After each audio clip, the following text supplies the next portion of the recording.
국민의힘 장동혁 대표가 오늘 오전 한 언론 유튜브에서 무소속 한동훈 의원이나 당내 징계 문제, 거취 압박 등 민감한 현안들에 대해서 직설적인 발언을 쏟아냈습니다. 파장이 상당할 것으로 보이는데요. 먼저 한동훈 의원을 향한 장 대표의 목소리부터 들어보겠습니다. 한동훈 의원은 범죄 행위로 제명을 당한 것이지 해당 행위로 제명을 당한 것이 아니라는 말씀을 드립니다. 제가 저 해당 행위자 복당 영구금지에 대해서 이야기를 하면서 한동훈 의원을 겨냥했다는 말에 대해서는 한번 한동훈 의원이 어떤 걸로 제명을 당했는지 잘 생각해 보시고 저기에 해당하는지 한번 잘 고민을 해보셨으면 좋겠습니다. 자기가 탈당해서 무소속 출마하고 아무도 두려워하지 않습니다. 그래서는 저는 당의 기강이 서지 않는다고 생각합니다. 예. 그래서는 선거에 이길 수 없다고 생각합니다. 앞서 장동혁 대표는 심각한 해당 행위자의 경우 복당 영구 금지 조치가 필요하다는 취지로 말한 바 있는데요. 일각에서 이 발언이 복당 의지를 강하게 밝히고 있는 한동훈 의원을 겨냥한 것이라는 해석이 나왔습니다. 하지만 장 대표는 들으신 대로 한 의원은 해당 행위가 아니라 범죄 행위로 제명된 것이라고 되받아쳤습니다. 다시 말해 이 한 의원은 범죄를 저지른 사람이기 때문에 복당이 불가하다는 점을 분명히 한 셈입니다. 아시다시피 한동훈 의원은 당원 익명 게시판에 가족들이 윤석열 전 대통령 부부를 비난하는 글을 다수 올렸다는 의혹으로 당에서 제명됐는데요.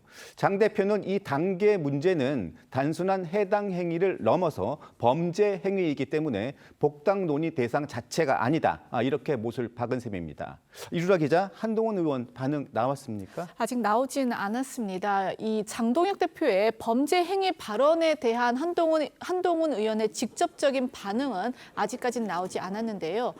다만 꾸준히 복당 의지를 보여왔던 한 의원이었던 만큼 강한 반발이 예상됩니다.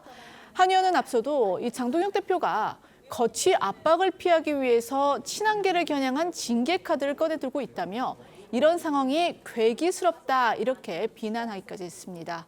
한동훈 의원의 목소리 들어보시겠습니다. 밖에서 볼 때 이거 뭐 괴기스럽잖아요. 저렇게까지. 괴기스럽다고요, 한마디로. 그런데 저런 이유가 어떤 위기를 모면하고 하기 위해서, 연명하기 위해서 자꾸 저랑 싸우고 이런 그림을 만들어서 비비론덱을 만들려는 거잖아요. 장동혁 대표는 민주당과 진보당 의원들에게 연락을 해서 박덕흠 국회 부의장 낙선을 종용했다는 의혹으로 징계 필요성이 제기된 조경태 의원에 대해서도 날을 세웠는데요. 들어보겠습니다. 우리 편을 향해서 총을 쏘는 사람은 가장 큰 마이너스입니다. 그보다 더 뺄 셈은 없습니다. 내가 의장하고 싶어. 그래서 민주당 의원들하고 짬짬이 하고 자기가 의장이 된다면 그런 행위에 대해서 그냥 두는 게 맞겠습니까?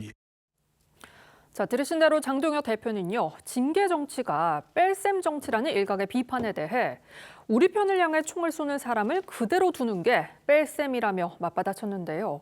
이 조경태 의원을 포함해 자신에 대한 사퇴를 재차 주장하고 있는 비당권파 일부와 친한계를 정조준한 발언으로 보입니다. 조경태 의원은 연일 언론 인터뷰를 통해 박덕흠 국회 부의장 낙선 주장은 정당했다고 주장하고 있는데요. 이 과정에서 당론을 어긴 것 아니냐고 묻는 이 진행자와 설전을 벌이기도 했습니다. 조경태 의원의 목소리 들어보시죠.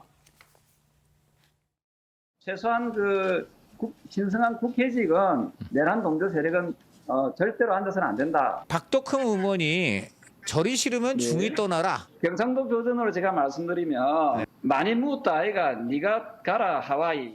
우리 조경태 의원님께서 경선에 대해서 불복하는 모습을 보였고 그런 사람들의 제가 왜 경선에 불복했습니까? 당론은 따라야 되지 않아요? 그게 잘못된 거예요. 안 따라도 돼요? 잘못된 당론은 따를 필요가 없지요. 사회자님께서는 당론을 따라야 옳았다는 그런 표현을 했는데요. 네. 만약에 당론을 따라 질문한 거예요. 질문. 탈당 요구에 이렇게 의원님께서는 동의하시기는 좀 어려우신 거죠? 그 사회자님께서 전 질문한 거라니까요.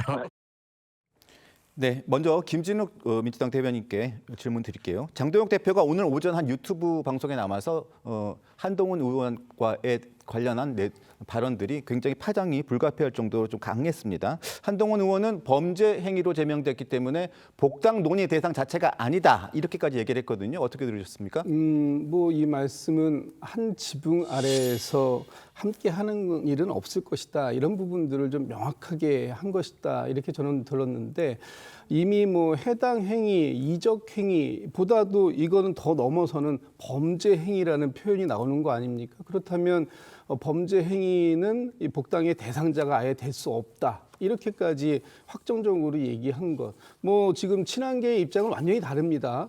지금 이 한동훈 전 대표가 제명당한 그 당원 게시판과 관련된 사안에 있어서 어떠한 범죄 행위로 한동훈 의원이 처벌받은 상황들이 없기 때문에 이 부분에 대해서 되게 억울하다. 그렇기 때문에 복당에 아무런 그 장애 요소가 되지 않는다라고 지금 생각하는 거하고는 너무나 다른 인식을 보여준 것이다라는 측면에서 앞으로 이 문제는 장동혁 대표 체제 하에서 한동훈 의원의 복당 가능성은 사실상 제로에 가깝지 않을까라는 생각입니다.